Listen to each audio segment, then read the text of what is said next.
Hola, ¿qué tal? Bienvenidos. Buenos días.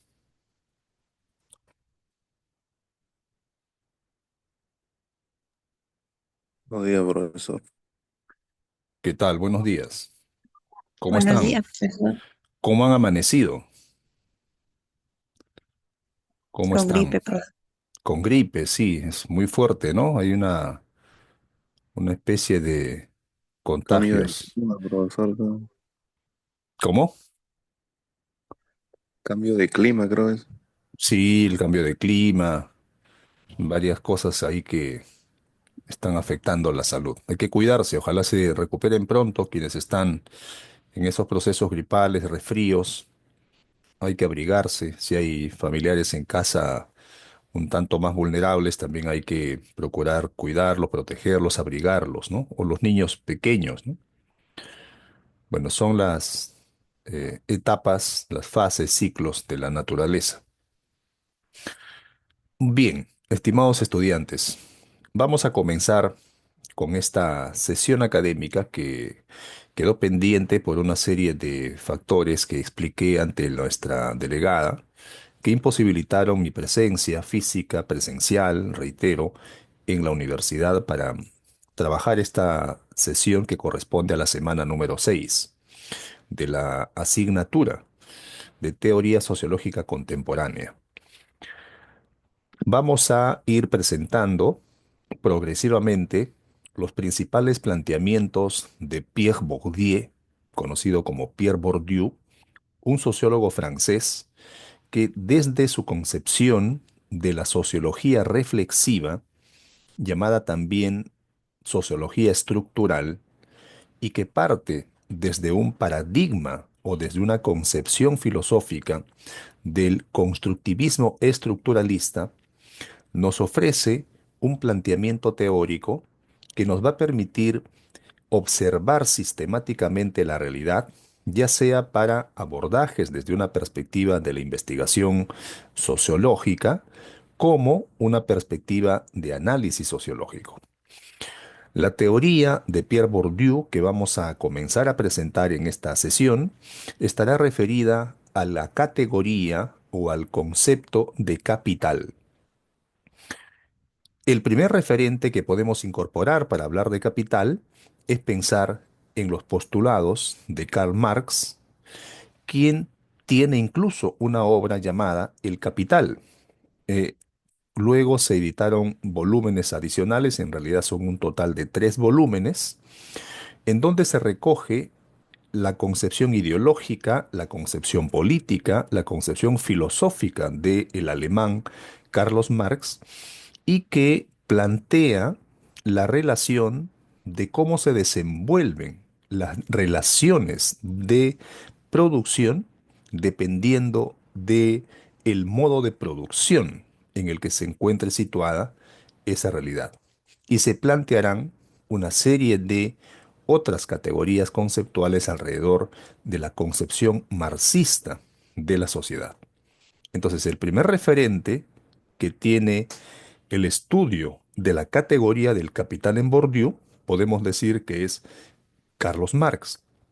La categoría de capital de Carlos Marx, que está centrada exclusivamente en los aspectos de orden material, en los aspectos de orden económico, como factores determinantes para las relaciones sociales de producción, como manifestación central, como manifestación objetiva del capitalismo.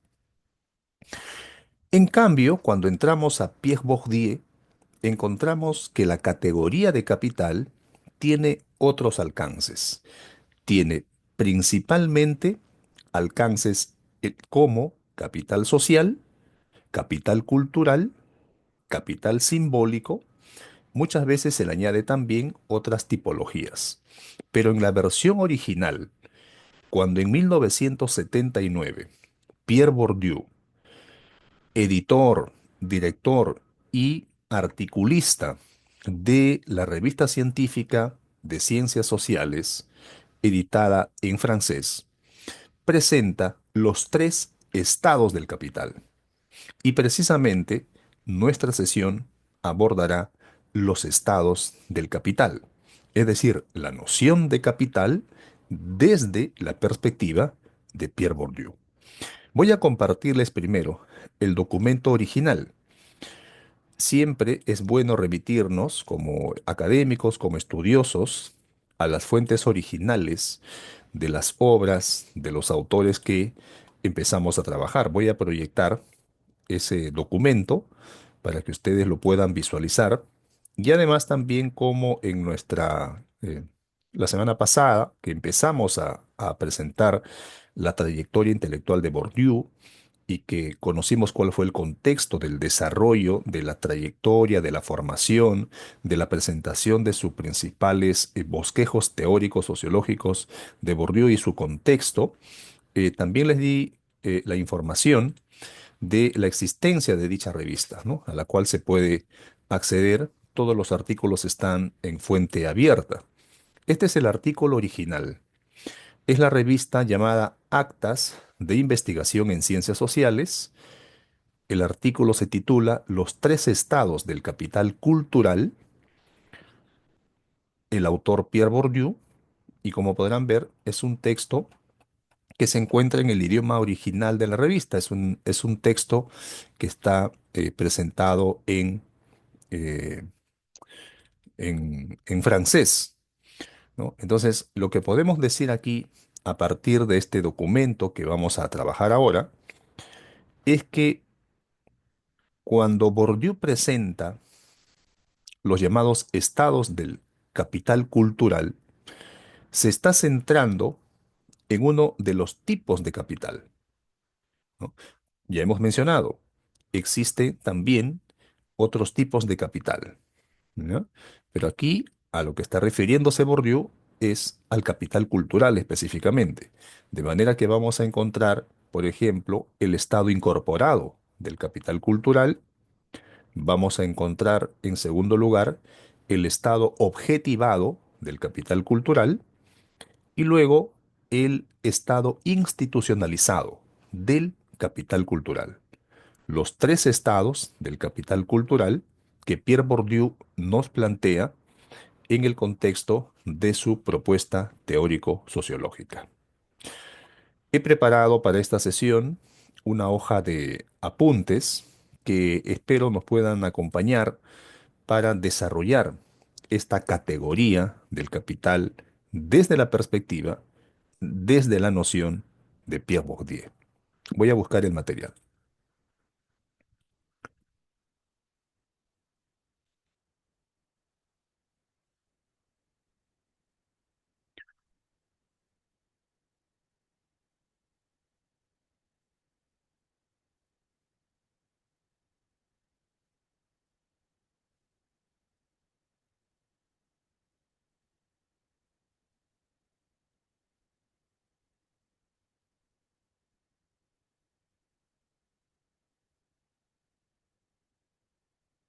A ver, ¿ya lo pueden visualizar? ¿Me confirman? Sí, Sí, profe. ya, correcto, Sí, excelente. profesor. Perfecto, perfecto. Bien, ya nos encontramos en la semana número 6 y esta parte es a modo de una presentación general, ¿no? Sobre cómo aborda Pierre Bourdieu esta categoría o este concepto del capital. Esta es una propuesta que nos ofrece. ¿Se escucha bien mi audio? ¿Se escucha muy bajo? Escucha bien, profe. Ah, Está bien, correcto. Se profe, está bien. escucha bien, profe. Está bien, está Excelente, bien. excelente, gracias. Ahí estaban, pues. Quiero escucharlos, pues. No los escucho. Ahí están. Estamos activos. Quiero sentir sus voces, ¿ah? Ya que no nos podemos ver. Bueno, Hola. hoy día toda la jornada es virtual, pues, ¿no? Dada la situación sociopolítica en Lima. Bueno. En Bourdieu vamos a encontrar que esta categoría del capital trasciende esa noción tradicional de capital económico, en la que precisamente pensaba Karl Marx. Y esa diferencia en el abordaje o el uso de la categoría de capital va a incluir distintas formas de recursos no económicos y van a alcanzar, por ejemplo, a dinámicas sociales y también van a estar referidas a las oportunidades individuales. Esto nos remite a lo que mostré en la introducción, respaldado en la versión original de 1979, escrita por Bourdieu en la revista Acta de las Ciencias Sociales e Investigación, en donde presenta los tres estados del capital: el estado incorporado, el estado objetivado y el estado institucionalizado. Cuando desde la noción de Bourdieu sobre el capital se habla de que trasciende al capital económico y que puede incluir diferentes formas de recursos no económicos, se está refiriendo al capital cultural, a las dinámicas sociales y a las oportunidades individuales. Entonces, Bourdieu va a identificar varios tipos del capital y cada tipo va a desempeñar un papel importante en diferentes campos sociales. Estamos ahora ingresando a una segunda gran categoría, que es la categoría de los campos, llamada también la teoría de los campos sociales de Bourdieu, que precisamente su sistematización, su elaboración, su ordenamiento, su organización intelectual fue interrumpida con el repentino fallecimiento de este sociólogo francés. Esto a manera de una entrada general. Veamos alguna introducción y que recoge varias de las ideas que ya he expuesto. Bourdieu reconceptualiza la categoría de capital, habíamos señalado en la sesión anterior. Es decir, lo reconceptualiza porque no niega que existe también un tipo de capital económico, sino que más bien amplía el concepto más allá de lo económico. De manera que se va a entender por capital como los recursos que los individuos, que las personas ponen en movimiento para poder mejorar su posición social. Y así vamos a encontrar que el capital puede ser de los siguientes tipos: capital económico, capital cultural, capital social, capital simbólico, capital político. Y este concepto o categoría, desde la noción de Bourdieu, es relevante para poder entender las estructuras de desigualdad, para entender por qué el escalar en la estructura social representa grados de dificultad, aquello que se conoce como movilidad social, y para entender también el sistema educativo, lo que Bourdieu en la obra La Reproducción plantea la hipótesis de que el sistema de enseñanza o el sistema educativo es algo que reproduce las condiciones de desigualdad. Vamos a explicar un tanto, con algunos ejemplos, lo que tenemos en esta diapositiva. Ya quedó claro que una cosa era el capital en Marx y otra cosa está siendo el capital en Bourdieu. En Marx es predominantemente centrado en lo material, centrado en lo económico, en las relaciones sociales de producción, como una manifestación más importante del modo de producción capitalista. En cambio, en Bourdieu no se niega el capital económico, pero trasciende hacia otros tipos, como el tipo del capital económico, la riqueza, las propiedades, la capacidad adquisitiva que puede tener un individuo o un grupo de personas, o el capital cultural, los conocimientos que posee una persona, ya sea por su experiencia propia, ya sea porque va a la universidad, ya sea porque lee las lecturas que se asignan en la sesión, pero a la vez echa mano de otras fuentes para documentarse. Por lo tanto, está cultivando su capital cultural. En el ámbito social, las relaciones sociales que establece, los tipos de vínculos que establece con otros individuos, el capital simbólico, el prestigio, el honor que puede ir alcanzando una persona que la va situando en una determinada posición dentro de la escala o dentro de la estructura social, y también el capital político, es decir, la posibilidad de ejercer poder, de ejercer control, de ejercer hegemonía, supremacía. Entonces, distintas formas de configurarse el capital. Y gracias a esta tipología del capital podemos entender las condiciones de desigualdad, podemos entender la estratificación social, lo que en el lenguaje de Marx era la lucha de clases, o podemos entender también por qué determinado grupo social se encuentra en la jerarquía de la estructura social y por qué determinado grupo social se encuentra en la base de la jerarquía social. ¿Por qué algunos logran ascender más que otros? ¿Por qué para otros se dificulta mucho más el ascenso social? Y también cómo es que se producen las condiciones de vulnerabilidad. Es decir, cómo aquel grupo que no se encuentra en condición de precariedad en algún momento puede caer. Para entender entonces la movilidad social y para entender también el rol que desde la perspectiva de Bourdieu tiene la educación como un mecanismo de reproducción de las desigualdades. Bien, entonces en Bourdieu estamos constatando que efectivamente ese concepto de capital trasciende el componente eminentemente o exclusivamente económico. Veamos entonces a qué se refiere el capital económico en el contexto de la propuesta teórica de Pierre Bourdieu. Es el conjunto de activos materiales y financieros. Ejemplos: el dinero, las propiedades, las inversiones, ¿no? Que una persona pueda desenvolver.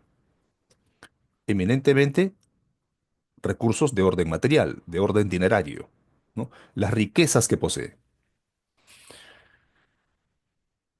Se entiende el capital económico también como la base de otras formas de capital. Por ejemplo, poseer dinero nos permite adquirir educación. Poseer propiedades o tener inversiones nos permite ir tejiendo redes.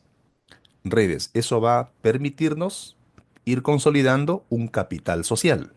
El capital social, en la concepción de Bourdieu, que coincide con el planteamiento de Robert Putnam y que coincide también indistintamente, van con algunos matices en la propuesta de Coleman, vamos a encontrar que el capital social no es otra cosa que la capacidad que tiene un individuo de establecer vínculos con otros, su tejido social, su red social, ¿no? Su red social como tejido social, como categoría sociológica.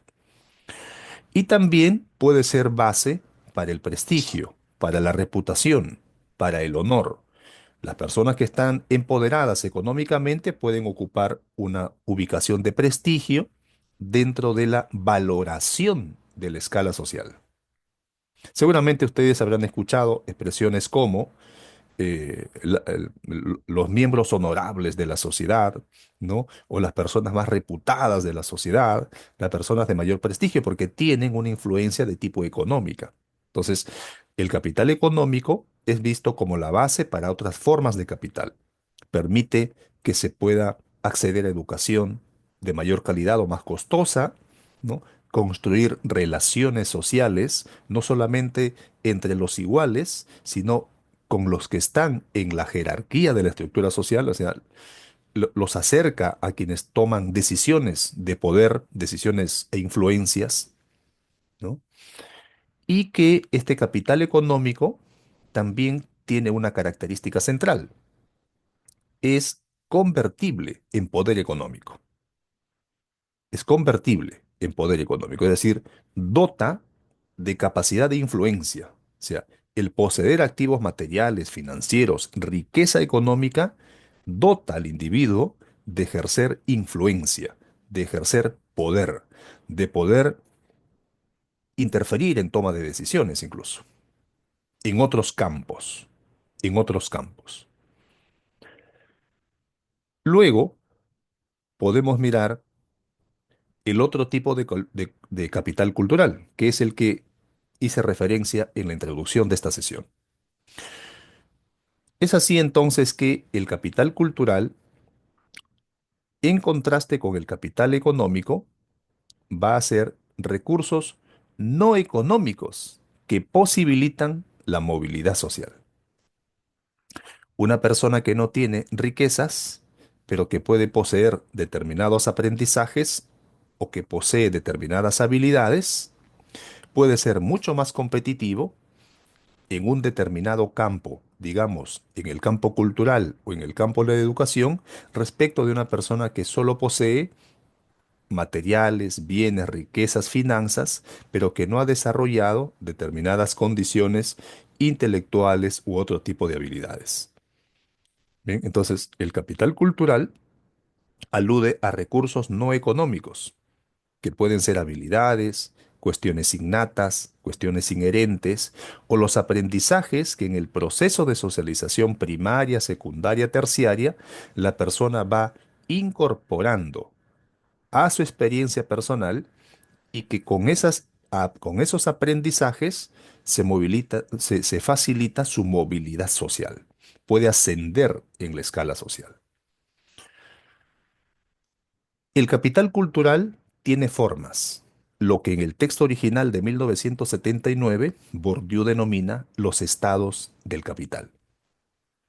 Es así que vamos a encontrar, por ejemplo, el estado del capital denominado el capital incorporado. Y acá estamos entrando ya a estudiar los estados del capital. Tenemos el estado del capital cultural incorporado, tenemos el capital cultural objetivado y luego tenemos el capital cultural institucionalizado. Como podrán ver en estas viñetas de la diapositiva, lo incorporado puede estar aludiendo a los conocimientos que posee una persona. Es decir, en contraste con alguien que posee riqueza, que tiene mayor capacidad adquisitiva, que tiene mayor respaldo económico, con otra persona que adquiere conocimientos. Ponía el ejemplo. Nosotros cada semana tenemos la consigna de analizar críticamente una, dos o tres lecturas cortas. Pero puede darse el caso que un estudiante está revisando más de esas tres lecturas, porque le interesa tener un dominio, un manejo de la teoría de Bourdieu o porque quiere incorporar nuevas categorías, nuevos conceptos y cultivarse mejor como futuro sociólogo. Entonces su capital cultural del 80% del aula serán solamente tres lecturas de la semana. En cambio, este estudiante, su capital cultural será mayor, porque tiene mayores recursos no materiales. Es decir, va incorporando esos recursos no materiales en forma de conocimientos. O puede empezar a adiestrarse, entrenarse en algo y desarrolla habilidades. Empieza a desarrollar una serie de capacidades que le van a permitir también transformar su condición socioeconómica y poder ascender en la escala social. O los modales, la forma de comportarse. De repente, por su procedencia socioeconómica, las formas de comportarse, los modales que tiene, pues se condicen con ese tejido, con esa estructura social. Por ejemplo, el uso de jergas, el uso de modismos, ¿no? Expresiones o interjecciones que pueden sonar un tanto perjudiciales para otro tipo de grupos sociales, pero va dejando eso de lado y va incorporando nuevas formas, nuevos estilos y va a poder tener la flexibilidad de interactuar indistintamente en varios grupos sociales. Y el sociólogo posee eso en su proceso de formación sociológica, en su sociologización, va incorporando eso. Un sociólogo puede estar en la más base de la estructura social recogiendo datos, luego puede estar almorzando con un grupo de reconocidos académicos, en la noche puede estar participando en una cena con empresarios, ¿no? Al día siguiente reunido con algunos políticos, es decir, transita en diferentes escenarios de la estructura social. Y esos modales también los va incorporando como parte de su denominado capital cultural incorporado. En la viñeta solamente estamos anotando conocimientos, habilidades y modelos y modales, porque es una viñeta, es una cuestión en donde hay ideas principales de lo que estamos trabajando hoy. ¿Qué más podemos decir? Bueno, que el capital cultural también tiene otro estado, que es el capital cultural objetivado. Y cuando hablamos del capital cultural en su estado objetivado, este capital posee propiedades que solo se comprenden en relación con el capital incorporado. Ojo, ¿cómo se expresa? Objetivado en libros, en instrumentos, en obras de arte, en pinturas, en monumentos. Ojo, ¿cuál es la premisa? La premisa es que el capital cultural objetivado posee propiedades, o sea, atributos, cualidades, características, digamos, que solo van a entenderse en relación con el capital incorporado. ¿Qué significa? Estos objetos materiales como libros, pinturas, monumentos, obras de arte, instrumentos, etcétera, puede transmitirse materialmente. Por ejemplo, una colección de arte puede transferirse como el capital económico, pero lo que se transmite es la propiedad legal, no la capacidad de apropiación específica que requiere poseer los instrumentos necesarios para su consumo, para su uso, es decir, el capital incorporado. Los bienes culturales pueden ser objeto de apropiación material. Eso requiere capital económico. Yo me puedo comprar, si tengo capital económico, pues alguna imagen, ¿no? O alguna obra de Miguel Ángel. ¿Ya? Pero ese capital cultural también requiere de apropiación simbólica. Y para apropiarme simbólicamente, para saber qué representa eso, pues yo requiero capital cultural. Por eso, quien posee instrumentos de producción debe adquirir también el capital incorporado, que le va a permitir su uso específico o contratar a quienes lo posean. ¿Esto qué cosa explica? Explica el estatus ambiguo de los cuadros o de los profesionales técnicos. Cuando hablamos de los cuadros, estamos hablando del equipo técnico, de los profesionales técnicos. Aunque no posean los medios de producción, obtienen ganancias del uso de su capital cultural. Dice, alguien puede ser el propietario de una empresa, pero no tiene los conocimientos ni la formación para poner en producción esa empresa, pero posee el capital cultural. Entonces, ¿qué hace? Convoca equipos, convoca a una persona o a un conjunto de personas que cuenta con las habilidades. ¿Qué tipo de capital posee el empresario? Capital económico. ¿Qué tipo de capital está poseyendo la persona contratada? Capital cultural. Entonces, el capital cultural objetivado aparenta ser un universo autónomo, esto hay que destacarlo, coherente y con sus dinámicas, sus reglas propias, ¿no? Como ocurre, por ejemplo, con el idioma, ¿no? Es algo que podríamos denominar que es irreductible al capital incorporado de cada agente. Entiéndase por agente de cada persona. Ahora, este capital cultural objetivado solo va a existir y actúa si es apropiado y utilizado en las luchas en los campos culturales, en el arte, en la ciencia, en la academia, en los estudios, etcétera, y también en el campo social, donde los agentes, donde los participantes, los individuos, obtienen beneficios proporcionales a su capital económico. Es decir, ¿quién tendría mejor desenvolvimiento en el campo cultural? ¿El empresario que posee los bienes materiales o el equipo técnico que pone en marcha, que pone en funcionamiento, que le da producción a la empresa? En el campo cultural o en el campo educativo, pues serían esos profesionales que no poseen la riqueza material, pero que sí poseen el capital cultural, que han incorporado y que han logrado objetivar. La tercera forma o el tercer estado del capital cultural, desde los planteamientos de Bourdieu, es el capital cultural en su estado institucionalizado.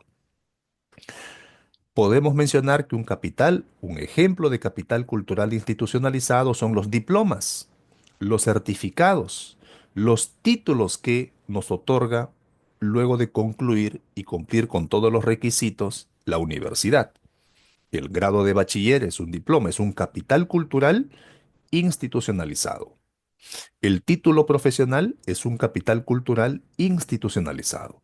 El grado de maestro, el grado de doctor y otros diplomas y honores son forma de capital cultural institucionalizado. ¿Por qué institucionalizado? Porque los títulos académicos, por ejemplo, permiten o se les permite a las instituciones que nos lo confieran. Entonces, el capital cultural en su estado institucionalizado alude a la objetivización del capital cultural en forma de títulos académicos y eso permite neutralizar algunas de sus propiedades que están derivadas del estado incorporado. Por ejemplo, como su dependencia biológica, digamos, ¿no? Por ejemplo, un título académico es un certificado de competencia cultural que se otorga a la gente, que se otorga al portador, una valoración convencional, una valoración jurídicamente garantizada. Es decir, ¿qué respaldo legal posee un sociólogo para decir que es sociólogo? La resolución que le otorga el grado o el título profesional y el propio título. Es decir, el capital institucionalizado nos permite competir culturalmente. Y tenemos un respaldo, un documento. O sea, ¿ya cuál es el documento que acredite que usted es sociólogo? El título profesional. La resolución que aprueba el otorgamiento del título profesional. Entonces, en términos de Bourdieu, Ya sé que Bourdieu, Kelly te lo dijo bien. No, no, no, no me acuerdo quién dice Luisa, pero yo no sé si yo no era porque estaba medio raro, sino porque la línea Tu de que audio, hubiera esa. compañera. O sea, dije ahí en el link. Sí, sí. Tu O sea, audio. yo me acordé por qué, o sea, eso por eso, yo dije de seguridad, y yo no, sé si normal pasado. Ajá. Pero no conozco Kelly, está Oh, tranquilo, no me Lenka, acuerdo. silencia, TP. Hay que pegarlo. Bótela, profe. a ti te voy a votar. La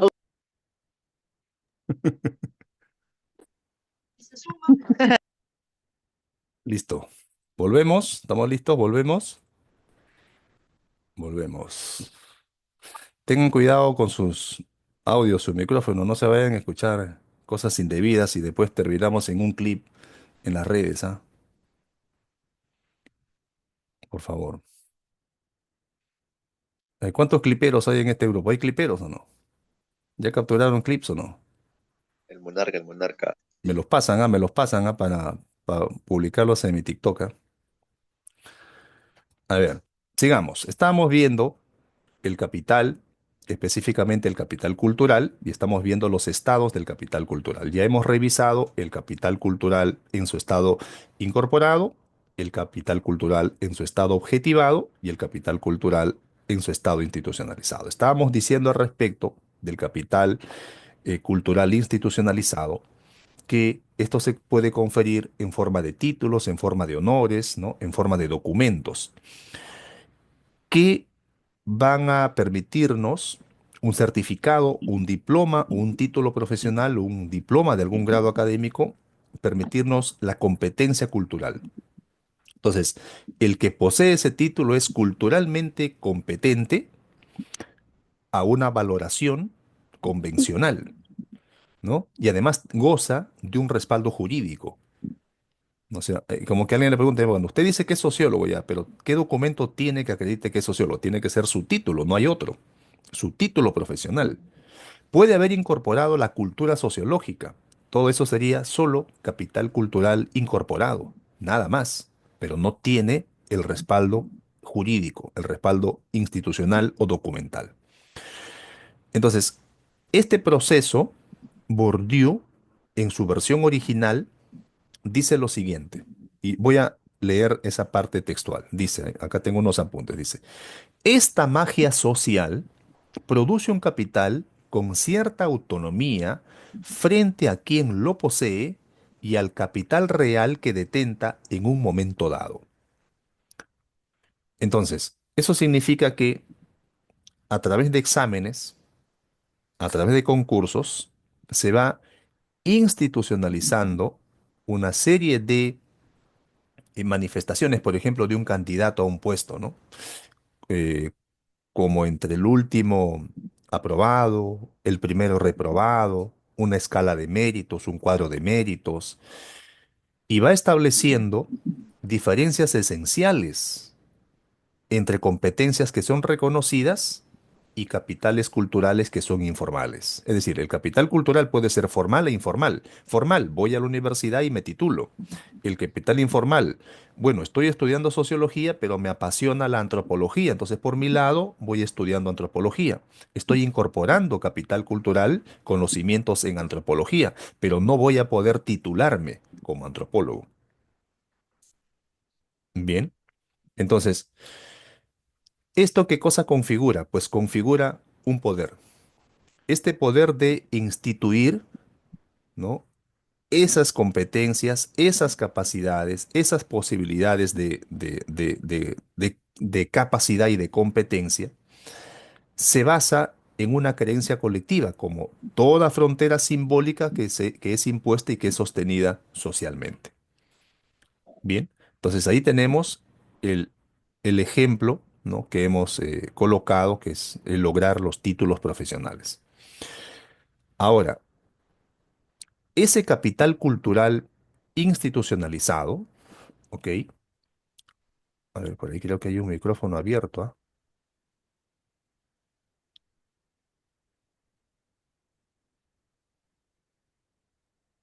Ese capital cultural institucionalizado nos va a permitir incluso establecer marcos de comparación entre agentes o sustituirlos entre sí, como en el mercado laboral, y poder establecer también algunas tasas o parámetros para convertir capi- capital cultural y económico. Es decir, alguien que posee mayor capital cultural tendrá una mayor cotización, tendrá una mayor retribución económica. Entonces, ¿eso qué cosa produce? Bueno, va garantizando el valor monetario de un título académico, de un título profesional. Ahora, esta conversión a la que alude Bourdieu solamente va a tener sentido si su reversibilidad está asegurada. Es decir, ya yo estudio la carrera de sociología, saco mi bachiller, saco mi título, puedo detenerme allí. Entonces, se me va a poder convertir eso en capital económico en la medida que en la competencia no haya alguien que además del título posee dos títulos o una segunda especialidad o maestría y doctorado. Por lo tanto, esta denominada conversión del capital cultural hacia capital económico encuentra sentido cuando esa reversibilidad, ese beneficio realmente se logra asegurar. Entonces, ¿por qué ocurre esto? Porque los beneficios materiales, los beneficios simbólicos, dependen también de la especialización de ese capital cultural institucionalizado. Puede ocurrir, como lo refiere el propio Bourdieu, que invertir en educación muchas veces no resulta rentable si el valor del título se devalúa. Es decir, ¿cómo se devalúa? Bueno, no hay un mercado laboral que demande esa profesión. Entonces aquí estamos ya ante estrategias de reconversión de capital económico en capital cultural que nos van ayudando a entender fenómenos como la inflación de los títulos profesionales. O sea, hay una inflación proliferan los títulos profesionales en determinadas áreas y esto conlleva al crecimiento del sistema educativo. Por lo tanto, Bourdieu luego en la reproducción donde sienta la propuesta de su teoría del sistema educativo, va a decir que la educación es el principal mecanismo de reproducción de la desigualdad. Recuerden que la educación se sitúa en el capital cultural. Bien, entonces miren la potencia y el alcance que tiene el estudio de la noción de capital cultural en Bourdieu. Pues sigamos. Vayamos ahora a otro tipo de capital. Aquí estamos estudiando quizás una de las nociones más importantes de Bourdieu cuando nos habla del capital cultural y sus tres estados, que aquí estamos denominando formas. Otro tipo de abordaje sobre el capital cultural vienen a ser las funciones del capital cultural. Muchas de esas funciones ya lo hemos ido explicando a lo largo de ir definiendo cada estado del capital cultural. ¿Qué funciones tiene? Bueno, contribuye en la reproducción social porque se puede transmitir de manera intergeneracional algunas ventajas, algunas disposiciones. Capital cultural. Capital cultural incorporado, por ejemplo. Reproduce socialmente. Es decir, los hijos menores o los miembros menores de la familia también van a reproducir la práctica de los adultos. Hay una transmisión intergeneracional de ventajas o también de desventajas. Otra función del capital cultural sería el éxito educativo. Un mayor rendimiento y un mayor acceso a instituciones de prestigio académico. Éxito educativo, ¿no? Otra función del capital cultural es la diferenciación social. Y eso se manifiesta a través de las formas, a través de las modales, los estilos de vida, los gustos culturales o el estatus. Diferenciación social. Por ejemplo, puede haber un grupo de personas o un individuo que así como conoce la música popular, también tiene recursos como para poder conversar con alguien sobre la cultura, la alta cultura, sobre la cultura dominante. O sea, tiene referencias de Bach, de Sebastian Bach, de una serie de compositores clásicos, por ejemplo, de la música, de la cultura dominante. Hay una diferenciación social, gustos culturales. Eso le da también una diferenciación al momento de ubicarlo en la estructura social. Diferenciación social, por lo tanto, es una consecuencia del capital cultural. Luego tenemos el capital simbólico. El capital simbólico es ese prestigio que se deriva de las credenciales culturales. Bien, entonces, en el caso de un sociólogo, podrá alcanzar un gran capital simbólico si trasciende a lograr el título. Porque hay muchos otros sociólogos con título, muchos sociólogos que tienen capital cultural incorporado por sus conocimientos y tienen capital cultural institucionalizado por sus diplomas, sus títulos. Pero habrá alguno o algunos, o quizás solo uno, que va a construir un capital simbólico, es decir, a partir de su capital cultural institucionalizado, derivado u objetivado, va a lograr prestigio. ¿Por qué? Porque puede empezar a formar grupos de investigación relevantes sobre temas de gran trascendencia en la sociedad, porque puede tener contribuciones científicas participando en eventos científicos, en congresos científicos de alcance regional o global, o porque genera conocimiento, es decir, ya se empieza a distinguir de esa gran masa de sociólogos que son titulados. Es decir, tiene un capital simbólico. Es el prestigio que se deriva y que se le valora, la valoración, es decir, la percepción que se construye sobre la colectividad. Eso se convierte en credenciales culturales a partir de las cuales se ha derivado ese prestigio. Y el capital cultural también tiene la función porque otorga influencia institucional. Por ejemplo, ¿en qué? Influencia para el diseño de políticas educativas, influencia en la formulación de políticas culturales, ¿no? Ese capital cultural para irlo aprovechando en beneficio de lo mismo, de la reproducción social, del éxito educativo, de la diferenciación social, de la derivación de capital simbólico a partir de competencias, capacidades o de credenciales culturales. Entonces, funciones del capital cultural.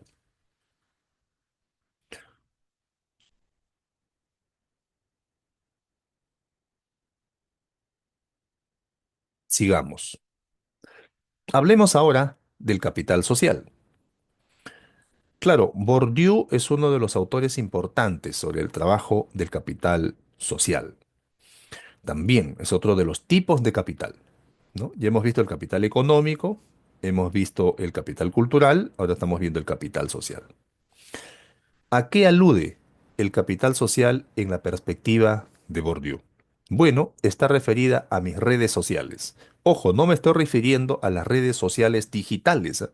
Ese es un nombre que se le ha puesto, pero por ejemplo, Facebook, Twitter, Instagram, TikTok, etcétera, son redes sociales digitales.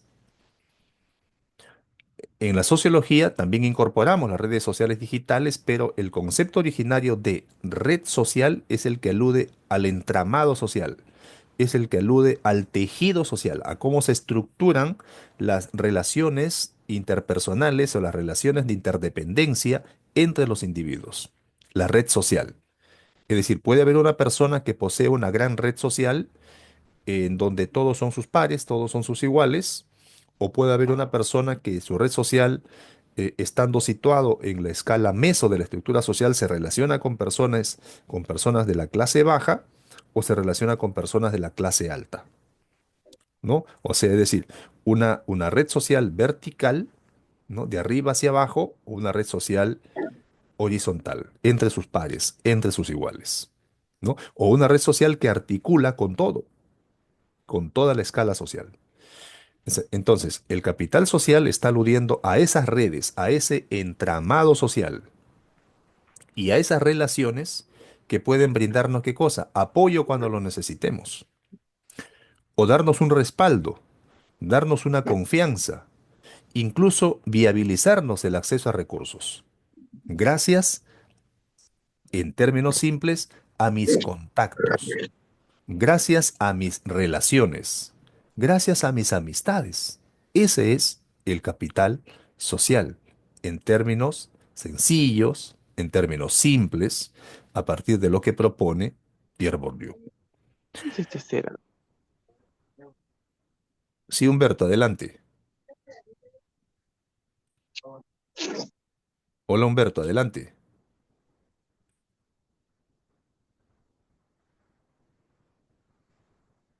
Sigamos. Cuidado con sus micrófonos, por favor. Entonces, otro punto es que el capital social también nos puede facilitar oportunidades profesionales y educativas, ¿no? ¿Por qué? Porque en nuestra red de contactos, nuestro entramado, nuestro tejido social, encontramos que hay una persona que puede estar oficiando de tomador de decisiones en una institución. Entonces nos convoca, ¿no? Facilita oportunidades profesionales.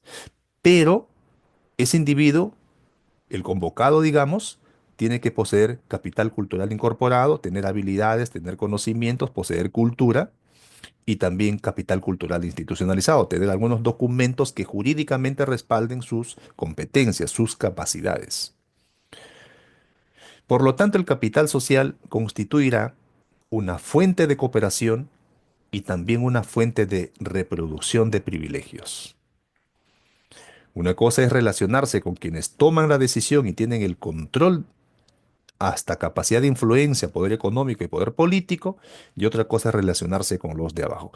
Las marchas de hoy, las marchas del presente, pueden ser todas las manifestaciones posibles, pero si no tienen influencia quienes toman las decisiones, cualquier esfuerzo colectivo en el presente es estéril, es estéril. Bien, entonces no hay una reproducción, no se va a cumplir esas relaciones dentro del tejido social para la cooperación, para la solidaridad, y tampoco se van a alcanzar determinados beneficios que se esperan. Entiéndase en el lenguaje de Bourdieu como la reproducción de privilegios. Al contrario, se estará reproduciendo más bien las condiciones de desigualdad. Luego tenemos algo que se conoce como el capital simbólico, que habíamos aludido también cuando hemos estudiado el capital cultural, ¿no? Cómo se puede ir construyendo un capital simbólico que se deriva de determinados capitales objetivados o institucionalizados. ¿Qué cosa es el capital simbólico? Es el reconocimiento que recibe una persona, el prestigio social, capital simbólico, el honor, su legitimidad, su aceptación social, capital simbólico. Y eso se construye por su capital cultural, se deriva de su capital cultural. ¿Quién tiene mayor capital simbólico? Preguntábamos en una sesión anteriormente en clase. ¿Tiene mayor capital simbólico un futbolista que ha trascendido hacia las ligas mayores, arriba, o un futbolista de barrio que no ha trascendido mayor espacio? Pues el primero. O sea, alcanza un prestigio social, alcanza un reconocimiento, es honorable, ¿no? Y eso es legítimo.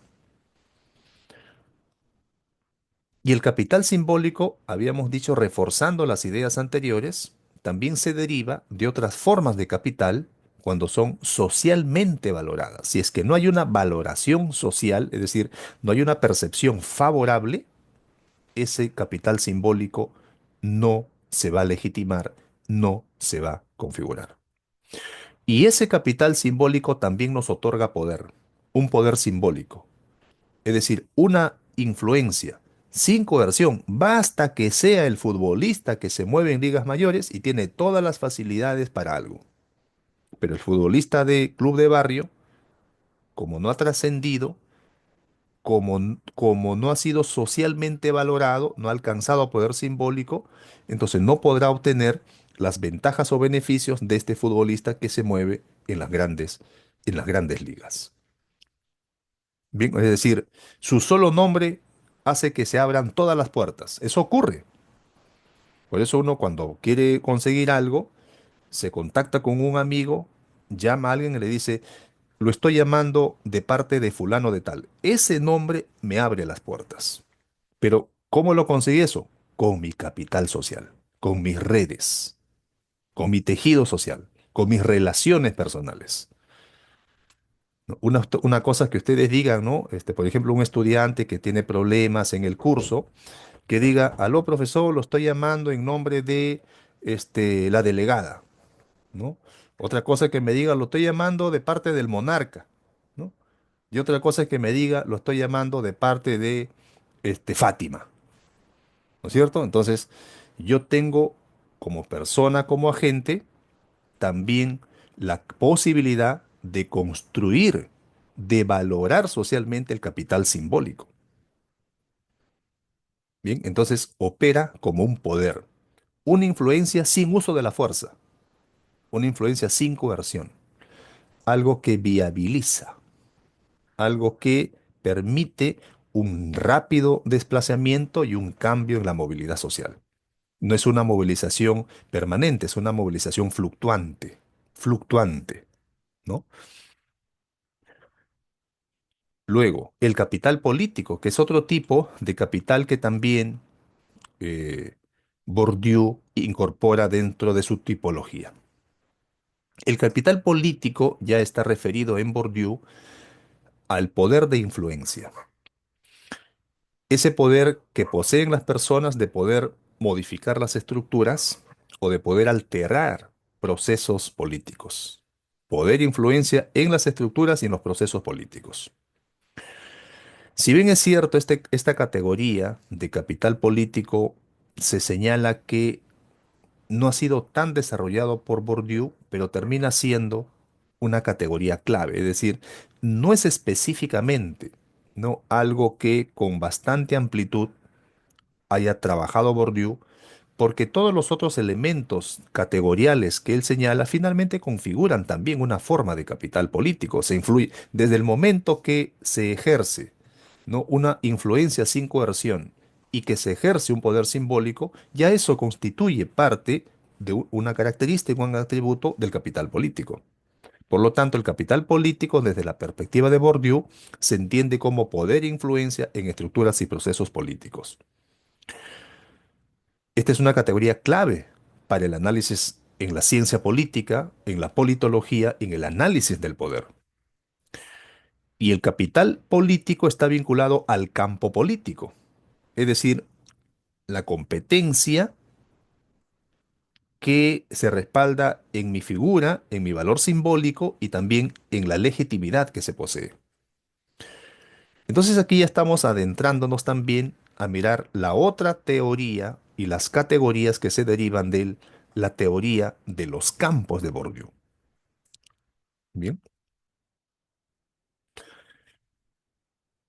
Aparece entonces la categoría del campo y la categoría del hábitus en Bourdieu. El campo. El campo no es, no debe de entenderse como un territorio físico. No es un espacio físico, es un espacio social. Es un espacio en donde se compite por capital. Si estamos en el ámbito educativo o si estamos en el ámbito artístico, pues nuestro campo será el campo educativo. Si es el arte, será en el campo cultural. Si es la competencia por capital político, será en el campo político. Entonces, dentro del campo político habrán quienes poseen mayor capital político y quienes poseen menor capital político. Una de las noticias que trascendió hace algunos días a propósito de los eventos desafortunados y criminales en Patás es que la figura del alcalde fue cuestionada por reunirse con determinados altos funcionarios del Estado. Bien, ¿por qué? Porque no se le reconocía su capital político. Entonces, tienen mayor capital político, mayor competencia de capital político los altos funcionarios y se le negaba esa competencia a un alcalde por ser de un gobierno subnacional, de un distrito, de una provincia, de una ciudad del interior del país. Entonces, el espacio social de competencia por capital puede ser en el campo educativo, en el campo cultural, en el campo político, como también en el campo económico. Y luego tenemos la otra categoría grande, que en las próximas sesiones vamos a comenzar a tratar con mayor profundidad, cuyas lecturas ya ustedes tienen adelantadas, ¿no? Porque yo les he alcanzado textos también sobre Bourdieu, sobre hábitus, cómo podemos analizar figuración de Elías, equiparándolo o complementándolo con el hábitus, que es la propuesta de Pierre Bourdieu. ¿Qué son los hábitos? En términos simples, el hábitus no es otra cosa más que ese conjunto de disposiciones que una persona internaliza y que guían nuestra forma de actuar, que guía nuestra forma de pensar, que guía nuestra forma de reflexionar, nuestra forma de percibir la realidad. Es algo que moldea los juicios de valor que emitimos y nuestro propio comportamiento. El hábitus moldea nuestra forma de comportarnos. Eso ocurre en el proceso de socialización, desde la socialización primaria, en donde se internalizan los valores del seno del hogar en el que nacemos y crecemos, hasta cuando vamos a la comunidad, interactuamos con otros, vamos incorporando una serie de formas de comportamientos, de actitudes, o cuando vamos a la universidad o cuando pasamos al ámbito laboral, vamos llevando ese hábitus. Por lo tanto, muchas de esas disposiciones internalizadas que guían nuestra forma de comportarnos, nuestra forma de pensar, nuestra forma de actuar, también van a ser consecuencia de una herencia social, dirá Bourdieu en el libro titulado Los herederos. Bien, ambos conceptos los presentamos juntos porque conectan estructura social con acción individual. Y aquí la parte que siempre yo menciono prácticamente en todas mis sesiones en la escuela de sociología. Recuerdan que nosotros hablábamos de esa dualidad de la teoría. Por un lado, las teorías estructuralistas y por otro lado, las teorías subjetivistas. Por un lado, las teorías de la estructura, por otro lado, las teorías de la acción. Por un lado, la sociedad y por otro lado, el individuo. Eso es una dualidad. Pero muchos teóricos en la sociología, como por ejemplo Elías, a quienes ya estudiamos, el propio Bourdieu, han procurado transitar de esa dualidad hacia un dualismo. O sea, no en lo que separa, sino trabajar hacia lo que converge. Por eso cuando se estudia las categorías de campo y hábitos en Bourdieu, serán las principales herramientas conceptuales en la teoría sociológica de la sociología reflexiva de Bourdieu que permiten ese encuentro entre estructura y acción, produciendo el dualismo de la teoría. No es que uno esté sobre la supremacía, ejerza supremacía sobre el otro, no. Hay hay un ensamblaje, digamos, entre la estructura social y la acción del individuo.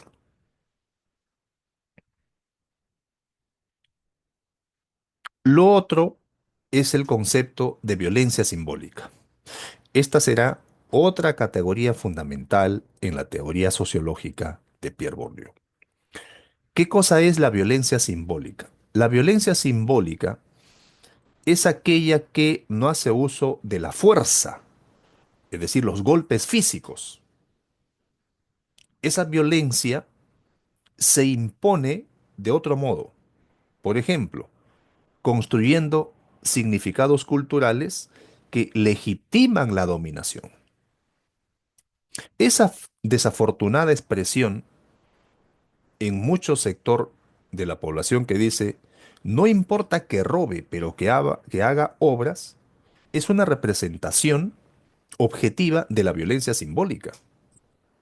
Claro, porque hay una agresión al comunitarismo, hay una agresión a la colectividad, porque alguien se está aprovechando de los recursos que se le encargaron su administración, generando desventajas o no dándole un buen uso a los recursos para generar bienestar, para generar seguridad o para mejorar las condiciones de vida. Entonces se impone ese significado cultural y legitima la dominación. ¿Y eso cae en qué? Cae en patrimonialismo, es decir, en corrupción. Patrimonialismo, estoy invocando aquí la categoría beberiana del Estado patrimonialista. ¿Qué significa el Estado patrimonialista? Significa que un individuo se siente dueño del Estado y de los recursos del Estado. Corrupción.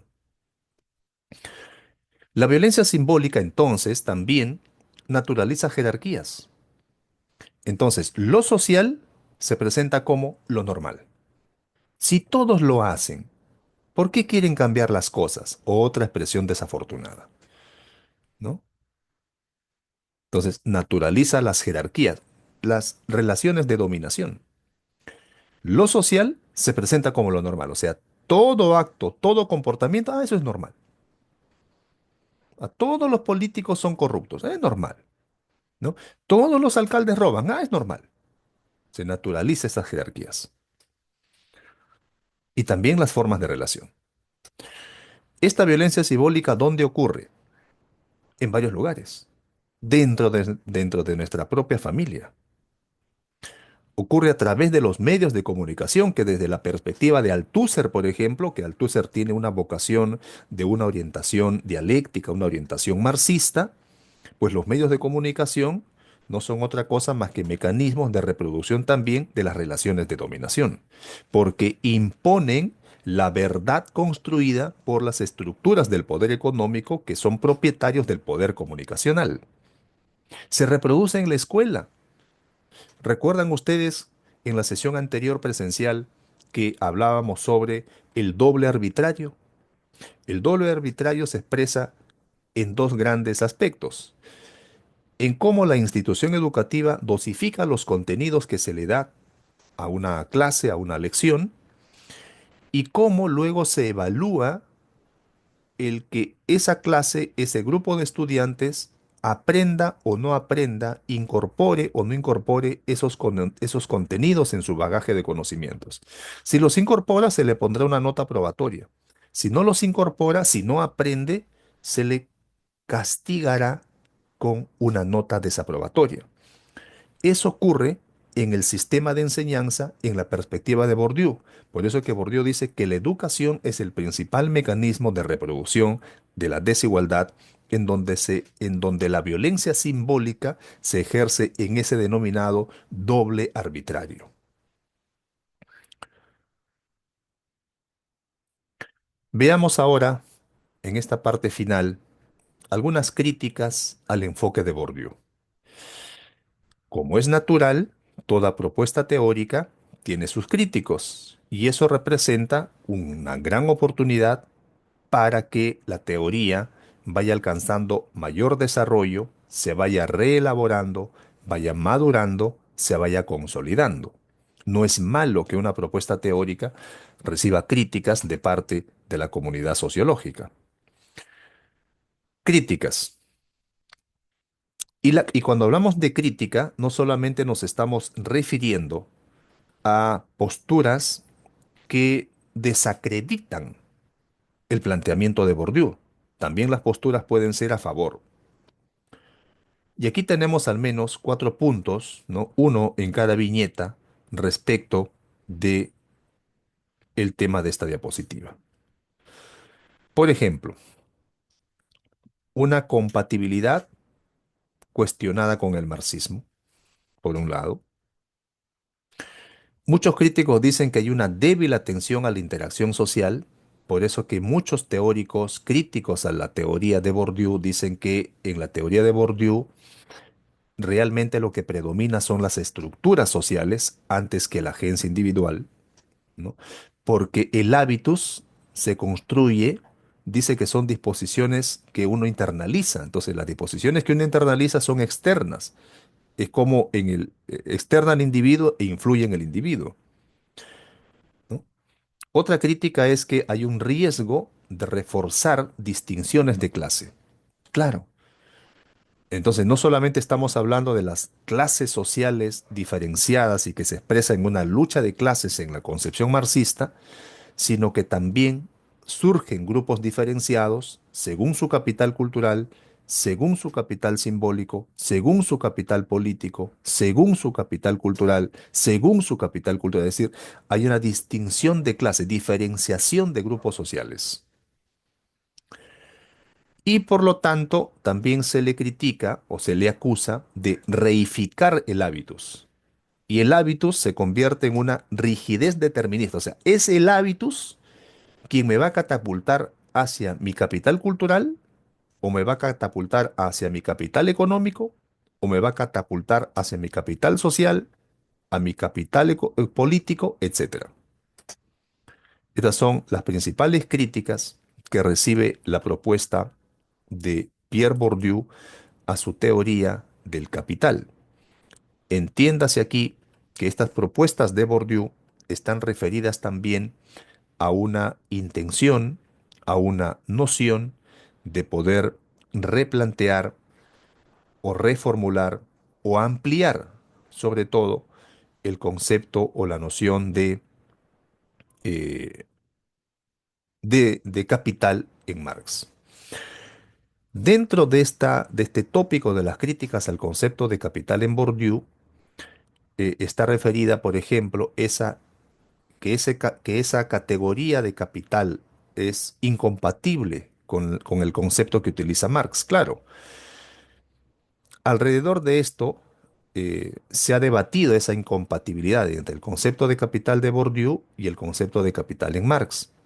Por ejemplo, hay autores que sostienen que con el tiempo el enfoque de Bourdieu se ha convertido en menos compatible con el marxismo. Y cuando se dice que hay una débil atención a la interacción social, pues esta denominada desatención a la interacción social está aludiendo a que también se ha cuestionado que Bourdieu no presta suficiente atención a la interacción social, lo cual puede dificultar la comprensión del desarrollo del hábitus y de los campos sociales. Bien. Eh, y luego, bueno, eso ya lo veremos más adelante, vamos a estudiar algunas diferencias también respecto a otras teorías sociológicas, ¿no? Y adelanto un tanto aquí. Eh, Respecto de la perspectiva crítica, respecto de la perspectiva de la elección racional de Chebowski a partir de Weber, entre otros, ¿no? Pero lo que puede ir quedando sentado hasta el momento, ¿no? Sin ánimo de agotar el tema, porque recuerden que nosotros tenemos toda la unidad, es ver también otra perspectiva, ¿no? Y la perspectiva de las aplicaciones contemporáneas de la noción o de la teoría de capital de, de Bourdieu. Entonces, el marco conceptual de Bourdieu ya hemos visto que eh, destaca cómo los distintos tipos de capital pueden transformarse entre sí y cómo influyen de manera conjunta en la posición social y en el poder de un individuo dentro de diversos campos sociales. Por ejemplo, ¿no? El capital económico puede utilizarse para adquirir capital cultural, pagar una educación. Y el capital social puede emplearse para obtener capital simbólico, por ejemplo, utilizar contactos, conexiones para recibir algún beneficio. Entonces, y cuando ya nosotros vemos las aplicaciones contemporáneas, es decir, desde el análisis de la desigualdad en la educación o en la salud, podemos hacer ese tipo de aplicaciones y análisis desde la teoría del capital. Podemos comprender estilos de vida y podemos mirar referencias culturales, ¿no? Un momento, algo pasó acá.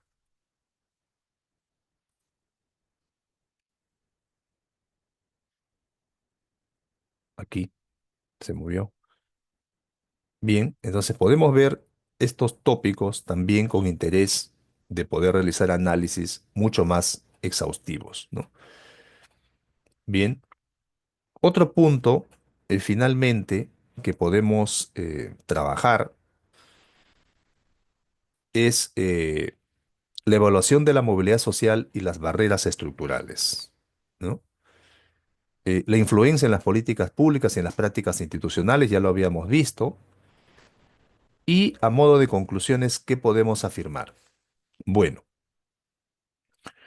lo que ofrece Bourdieu, y ustedes lo han podido constatar, hemos empezado con la categoría de capital, pero a partir de la exposición he ido presentando distintas categorías alrededor de ese concepto, desde las que se derivan como los tipos del capital social, cultural, simbólico, político, económico. Incluso dentro de la capital cultural hay una subclasificación a partir de los estados, del estado incorporado, del estado objetivado y del estado institucionalizado. Me estoy refiriendo al capital cultural.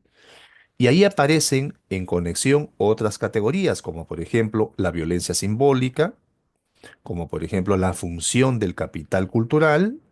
También aparecen las categorías de campo y hábitus, el campo educativo, el campo cultural, el campo político, el campo económico, un conjunto de conceptos, un conjunto de categorías que se convierten en recursos o herramientas conceptuales y teóricas para poder realizar investigación sistemática o análisis sociológico con perspectiva en la teoría de Bourdieu.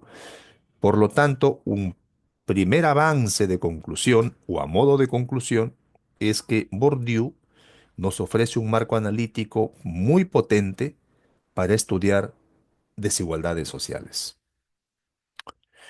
Y lo otro, si que queremos nosotros explicar mecanismos que son invisibles de exclusión, de inclusión, de inequidades, de desigualdad, tenemos categorías como capital cultural, capital social, capital simbólico para aproximarnos a la explicación y a la comprensión de esas condiciones sociales.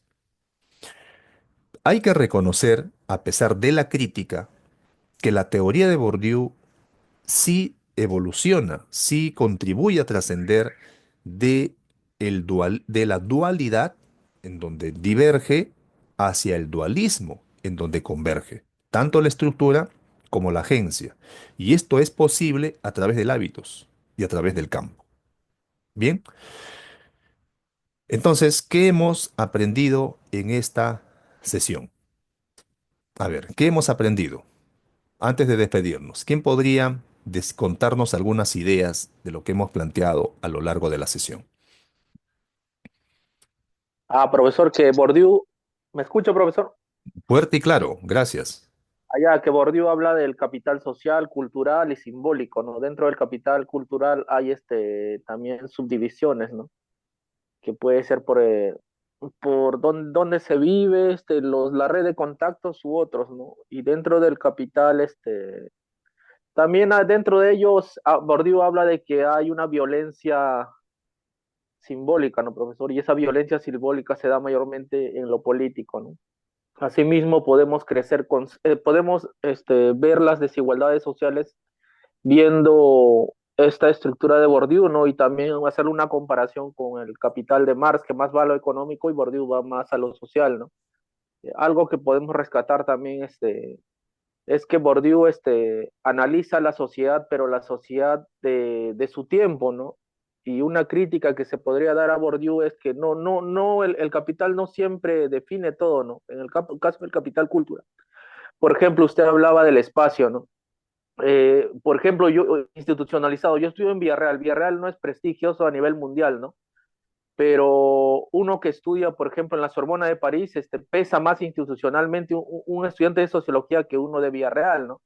Pero eso se puede desvincular y ir si uno se esfuerza más, ¿no? Por ejemplo, yo me puedo esforzar bastante y más adelante puedo llegar a tener un capital cultural fuerte, tal como lo hizo Dussel o Dos Santos, ¿no? Estudiando en la Universidad de Cuyo de Argentina, es considerado uno de los mejores filósofos del mundo, ¿no? O sea, su capital cultural y su red de contactos ha crecido bastante, pero el sitio donde él ha nacido o la universidad donde él ha estudiado no lo ha definido de que ahí nomás se queda, ¿no, profesor? O sea, esa sería una crítica que se podría dar a Bourdieu, de que no define el capital cultural en su mayoría, ¿no, profesor? Eso es lo que al menos yo he entendido el día de hoy, profe.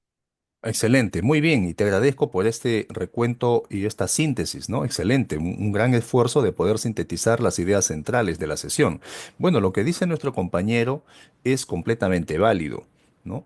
Porque, claro, va a depender de la valoración simbólica, ¿no es cierto? Que la entidad que me puede contratar o que me puede dar una oportunidad profesional o laboral es la valoración simbólica que tiene sobre la institución. Ah, esta universidad no es de prestigio, esta es de poca monta. No, no, yo prefiero una de mayor nivel, de mayor estatus, de mayor prestigio. Si es de París, ¿no? La Escuela de Altos Estudios de las Ciencias Sociales en contraste con otra, bueno, yo prefiero pues el de la Escuela de Altos. Es como la valoración simbólica también se expresa en esa forma de percepción. Pero como se ha notado, también el propio individuo con su propio esfuerzo puede trascender todas esas barreras. Es decir, incorpora capital, institucionaliza capital, ¿no? Para poder hacerse competitivo y tener y lograr la hegemonía en el campo de la educación.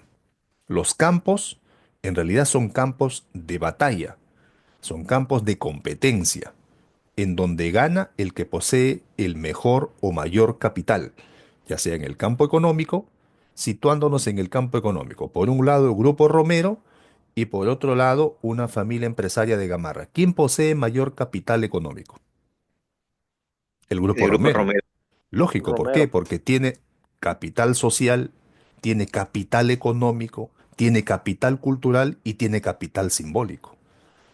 Entonces también en los campos se producen esas relaciones de jerarquía, esas relaciones de poder y es la hegemonía, la búsqueda de la hegemonía.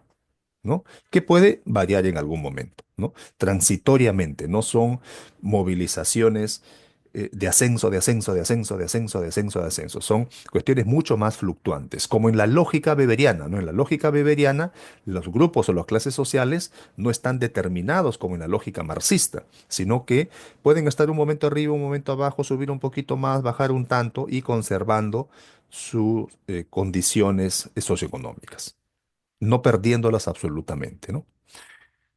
Bien, ¿alguna otra intervención, por favor, antes de despedirnos?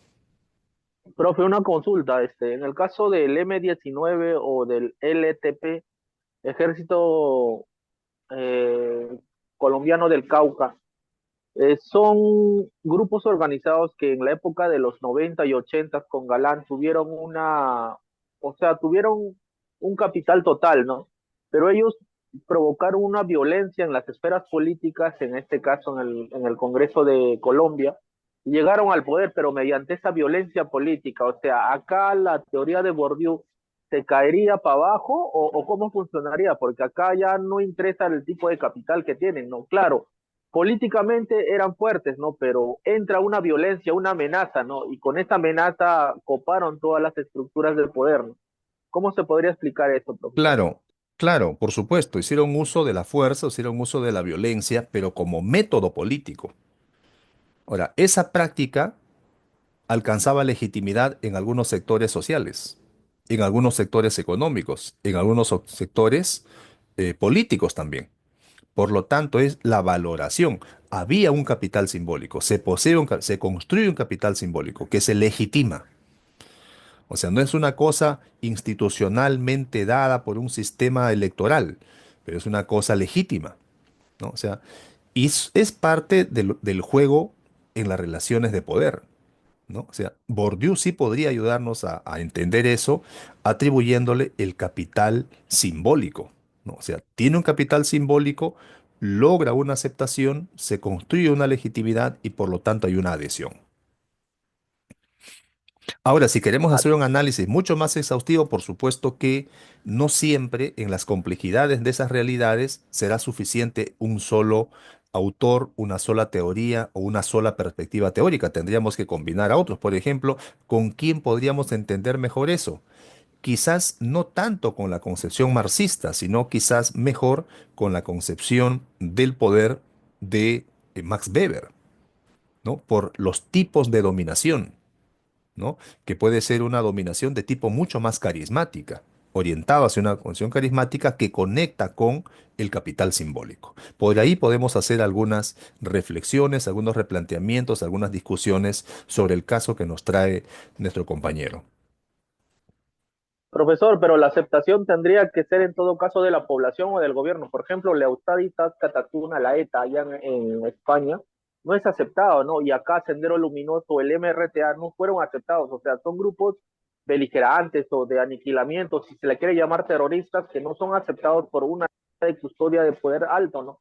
Pero sí son aceptados por parte de la población como método de combatir el statu quo o el establishment. O sea, ¿de quién Claro, tendría que ser el acuerdo o la aceptación? ¿De la población, de las mayorías o de esta cúpula de poder que nos gobierna? no es es la legitimidad, no es la legalidad, es la legitimidad, es decir, en la colectividad, no en la legalidad. O sea, acciones de fuerza como las que presenta nuestro compañero no están directamente asociadas a la legalidad, están asociadas a la legitimidad.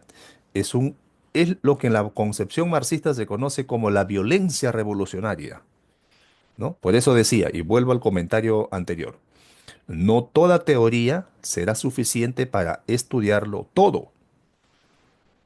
O sea, pretender la teoría del todo en lo social no es muy muy certero que digamos, no es muy afortunado. O sea, hay perspectivas teóricas para, por ejemplo, podemos mirar eso desde el estructuralismo, podemos mirar eso desde el funcionalismo y de repente no tanto del constructivismo estructuralista de Bourdieu.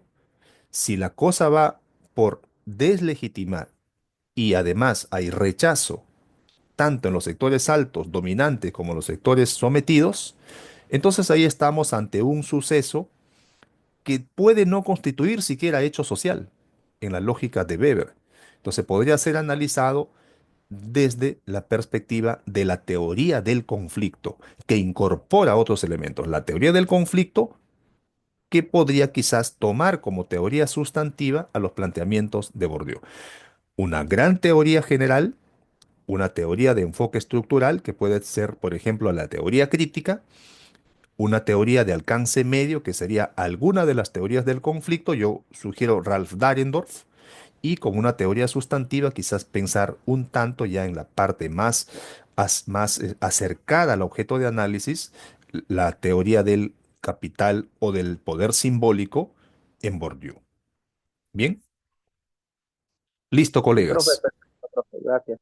Sí, listo, colegas. Les agradezco mucho. Bueno, estamos en el límite del tiempo y entiendo que luego ustedes tienen otra clase. Si no, seguiríamos charlando. Lo importante de todo es las intervenciones y felicito los comentarios que ustedes también realizan porque nos permiten enriquecer la sesión. Luego estaré compartiendo la grabación de esta sesión. Bueno, nos despedimos, les agradezco su asistencia. Nos estamos viendo entonces la próxima sesión en aula. Muchas gracias, cuídense mucho, que tengan un buen día. Hasta luego, profesor. Buen Ya, día, Luego, profe, profe. profe. Gracias, muchas gracias. saludos a Cuídense. Bordiú. Gracias, gracias. Hasta luego, profesor. Hasta luego, gracias.